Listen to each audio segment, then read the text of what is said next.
कोपरगावात निकृष्ट दर्जाचं काम होत असल्याचा आरोप करत सामाजिक कार्यकर्त्यांनी आमरण उपोषण सुरू केले आहे।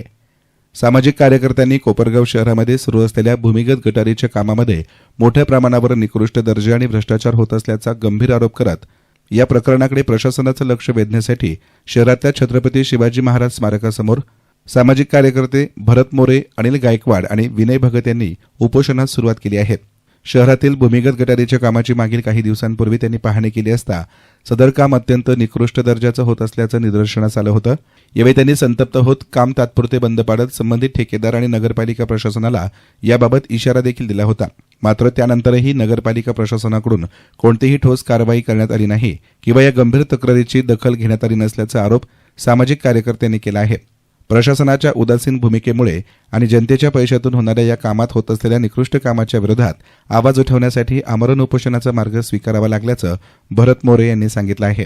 कोपरगाव शहरामध्ये एसटीपी प्लांट अर्थात सांडपाणी सगळ्या एका ठिकाणी गोळा करून कचरा डेपोमध्ये तो प्लांट सीव्हीजी प्लांट अर्थात त्या कचरा डेपोमध्ये पहिलेच आरक्षण आहेत, कचरा डेपोचं आरक्षण आहे, मटन मार्केटचं आरक्षण आहे, भाजी मंडईचं आरक्षण आहे, लिलावाचं आरक्षण आहे, डेपो टर्मिनलचं आरक्षण आहे। आरक्षण तर उठवले नाही तर सीव्हीजी प्लांट तिथे टाकणार अर्थात म्हणजे अजून आपल्या गोदावरी नदीचं पाणी दूषित करणार।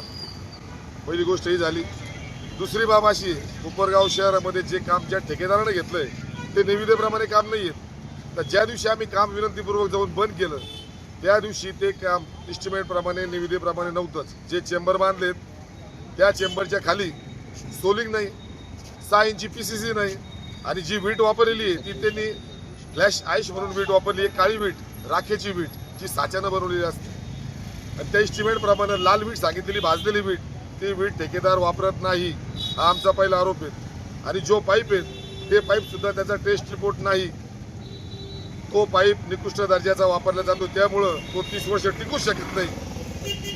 आणि रस्ते मधोमध उकरून जी पाईपलाईन टाकली जाते त्यात निविदेप्रमाणे सांगितलंय 6 इंच तिथे सोलिंग पाहिजे, मुरुम आणि वाळू एकत्र करून तो पाईप हातरला पाहिजे किंवा काही ठिकाणी PCC केलं पाहिजे, त्याप्रमाणे काम नाही। यात मोठा भ्रष्टाचार झाला आहे, हा आमचा आरोप आहे। यात जबाबदार जर आम्हाला कोपरगाव नगरपालिकेकडून न्याय नाही मिळाला तर आम्ही मंत्रालयामध्ये प्रधान सचिव जे आहेत नगरविकास खात्याचे गणेश राज सर यांच्या दालनासमोर आम्ही तिघही आंदोलक, तिघही समाजसेवक आम्ही त्या ठिकाणी आमरण उपोषण करणार। यात जबाबदार CO, नगरपालिका इंजिनियर, तो कन्सल्टन्सी ती कंपनी आणि ठेकेदार यात जबाबदार राहील कोपरगावच्या नुकसान भरपाईला, कोपरगावचं आरोग्य धोक्यात आणण्यास।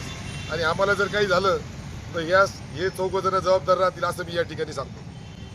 या आमरण उपोषणामुळे शहरातील राजकीय, सामाजिक, प्रशासकीय वर्तुळामध्ये खळबळ उडाली असून आता प्रशासन या प्रकरणामध्ये काय भूमिका घेते याकडे नागरिकांचं लक्ष लागलं आहे।